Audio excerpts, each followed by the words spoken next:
Hey guys, Infidel 1258 here. Tonight I want to share with you a clip from a recent live event. This took place on Thursday night with my members only. If you want to be involved in these conversations, consider checking out my community tab on my YouTube channel and subscribe at whatever level you see fit.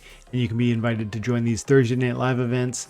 And in this one, Jim Morgan and I discuss two major things. One, the price of rank reward cards lately. The cards are just tanking in value. And then rental card prices. And what are the factors going on here and what could turn it around, or is it just doomed to continue in this downward spiral? We talk about this and more in this video, guys. Stick around, stay tuned, like and subscribe, and have an amazing day. God bless. Alex got the questions already. I love it. Dwayne, the CP cost per dollar right now on some of the reward cards is more than double Yeah, it's kind of crazy. what it was 4 months ago. And now with the new reward system, rental prices have dropped 60%. Wow. Okay, so the CP cost per dollar. Wow. That can't be correct. It's got to be the other way around. Let me go. Are there multiple cards going for 1,000 CP per dollar right now? Let's see. We go buy, compare CP to cost. Holy cow. Holy cow. Hey, no one go to Peak Monsters right now. Just give us a few seconds. We're just double checking to make sure everything is working as intended. Wayne, I'm picking up Basilisk right now. Hold on a second. You know, I'm a huge fan of Gargoyle Devil, so let me pick up that one too. All right. Just give me a second. Yeah, that's wild. 1,000 CP to $1. There's not too many of them up there though. Yeah. Most of it's around like 900. Let's see. Even legendaries, dude, are 510 to $1. That for legendaries, that is, I've never ever seen it anywhere near that. Wow, that's crazy. Oh yeah, Heartclaw. Heartclaw's under holy $1.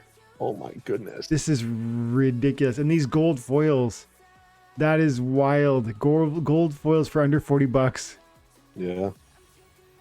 Dude, I picked up Heartclaw the other day, gold Heartclaw, because I needed that thing. You know, I'm doing the gold foils for my brawls. And then, you know, then we talk about how many R shares we're going to be getting on top of it as well. It's like, man, gold foils are just like the way to go right now. Because it's like you're double dipping, right? Like not only are you getting more DEC, but now you're also getting more chest. It's ridiculous.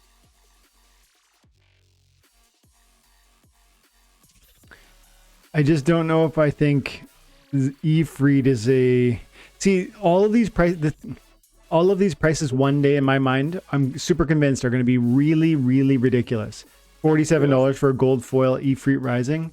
That's going to be laughable, and it's going to be one of those things where you guys, and actually maybe this will be you, or Jim, maybe this will be you, you'll be like the future me, where like when you go back and do videos, you'll be telling people Efreet Rising was $47 gold foil and 270 CP per dollar, and there's no way this stays true in 4 years. Just like 100%. Like I'm 100% confident in my heart, anyways. But the problem, it's not it's not the only option of ways to invest right now. And if you're sitting on DEC, we know full well that DEC is woefully underpriced as compared to the exchange rate that Splinterlands will give you. So if I spend $400 right now on cards, that'll be, if I spend 670,000 DEC, which is $480, that's all my DEC. I can get some pretty amazing gold foils right now. But the problem is I could spend that same DEC on Chaos Legion packs and get, you know, like a 60%, like how much more? Like, well, hang on, let me use a calculator because I don't want to mess it up. Calculator. So I've got 670,000 and I divide it by 4,000, right? Because it's 4,000 per pack, and how many packs I'm going to get. And then I times that by 4. Oops. equals. So I can get $670 for my DEC, or I can get $480 for my DEC. That's what I'm looking at here. And by the way, if I buy 670 Chaos Legion packs, no, if I buy 167 Chaos Legion packs, which would be worth $670 from Splinterlands, I'm probably going to get, well, I have a chance of getting some airdrops.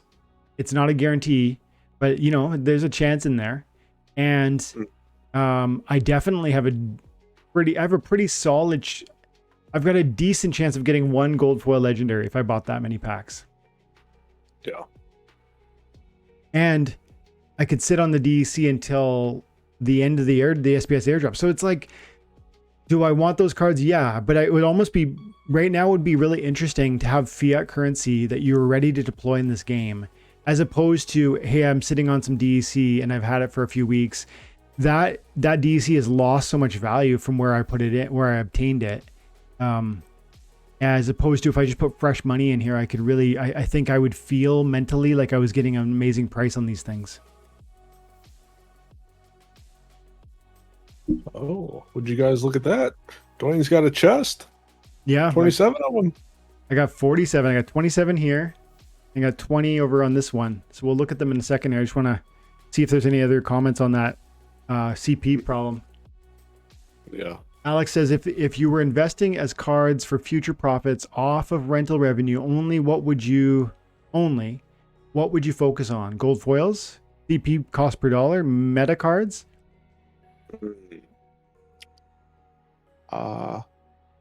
CP per dollar is kind of rough because it's like most of the time it's the super overprinted cards that everyone already has, and you would have to level them up for it to really matter, or for you to even be able to rent your card out. Mm-hmm. But then at that point, you're getting a lot less, per BCX. Yep. Yeah. I mean, it's interesting though, if you could take it to some extent, take advantage of all three of those categories. So he said, to some extent, if you could get a good CP cost per dollar, if you could get a gold foil that happened to be a meta card, that would be an interesting, because there are some ways that those worlds will unite. Like I would say Jin O'Shanis is a meta card. This is a gold foil, and it's a pretty darn good cost per collection power. But you're right, Jim. Like, it's not the cheapest of all. Like we just said, there were some thousands over there in the regulars. Yeah. So these are the cheapest CPs. But then you're going to need, if you're doing Venari Seedsmith, I don't think that thing's ever going to rent. It's never going to be a pivotal card. It's a nice card. It's never going to be a pivotal card. Exploding Rats, it's a pretty niche card. Basilisk is good, but again, I mean, I like that one a lot actually at higher levels. One thing you can also do. So I don't know if the people in the chat bot at all, but if you do, and like you pay attention to the cards that the bots use, mm-hmm. and like know that a lot of people are using that, it's Splinterlands Ultimate bot. So if you know all the cards that the bots are using to be playing the game with, mm-hmm. if you own those cards and then you rent those out, you're now kind of aiming for a more specific, or targeting yourself for more specific cards that could be rented out. Sure, they could be a little bit more expensive because, everyone's trying to get those cards right now. Mm-hmm. But it's also a good thing because they're going to be rented out for a pretty decent amount. Yeah. Twilight Basilisk is one that is gold foil and 500 collection power per dollar, and I think is a good dragon card. That means it can be used with any splinter, as long as you're running a dragon. And then I like it at where it gets the stun and above. But if you're playing in low levels, it's pretty questionable because the hit points are so small. But this is tempting. But then again, how are you coming to how are you acquiring this 1200 DC that you need to burn to buy this thing? Is it that you just won the money from a loot chest? Is it that you put fresh money in today? Or is it that you've been holding DEC for weeks and you've watched your DEC value just erode. And if it's that third example, I really feel like this is, I mean, one DEC is a DEC is a DEC, but like, just to give an example, I sold an $800 card recently, and I spent $100 on a different card, and yet I have $500 left. That math doesn't work. 500 plus 100 is 600. So I've lost $214 worth of value from just the loss of value on DEC recently.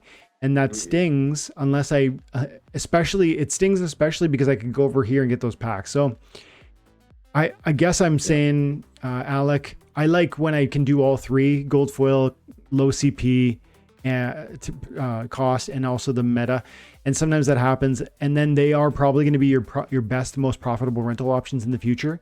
And one thing you didn't say, but you kind of were maybe going, around the bush on, is you talked about how the rental cards are so much cheaper right now. The rental prices have dropped.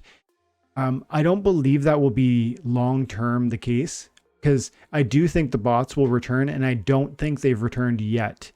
That means to me that the prices of rentals will go up because they're going to need those. I think we've seen a ticking up of the active players, which probably means some bots are coming online, but this is a huge divergence. Like, we were up here at 400,000 28 days ago, and now we're at 186. And I think it's going to be a slow progression back up there because, not everyone was ready with all their bots, and they could slowly be building them back up. Yeah. And the new spellbook signups tell me that like there's not a ton of it. You haven't seen anything unusual. It's like some sort of parabolic spike, which would to me probably imply like bots signing up. So I don't think I think maybe we're getting some online, but when this starts to come up into this neighborhood again, I bet you see rental cards ticking up dramatically, and maybe, I don't know what's going to happen with card prices, because they won't necessarily buy them and they will earn them. So maybe they sell them, but then they need them. So I don't know how to handle that yet. I don't know what's going to happen on the prices of buying cards, but I expect rentals to go up from where they're at now. Maybe not past where they used to be, but up from this point. The one thing I also want to add about the gold foil cards for his question. Mm-hmm. So you're not even so much selling them at the lowest level of 1, mm-hmm. because since gold foils are max level for bronze instantly, you're still renting them out at 1 BCX, but the level overall is higher. Yeah. So gold foil is another thing that I would tend to also go for, because more people could be then picking them up, along with the price appreciation of them as well. Yeah, I agree. And gold foils, I think gold foils, I continue to believe that gold foils are really, really undervalued, because we are too distracted by all the cheap and inexpensive regular BCX cards. And many players in this game don't have a fully playable deck. So when you go to patch holes in your imperfect deck, you don't necessarily reach for the gold foil card that's like 3, 4, 10 times more expensive. You often say, well, yeah, I'd like to have gold foil, but I just need, if I buy that gold foil, I get one card. I could go over here and buy 2 regular foil, different cards that will help me in different ways. And so we end up being frugal and skipping the gold foil. I feel gold foils are being ignored in a way. Yes, they're being attended to because of the bonuses that they're offering, but not in a way that is ultimately where they're going to land, I think. And so I expect gold foils to definitely be much, much more expensive and have a greater differential between the regular foil version and the gold foil eventually. But maybe that's years away.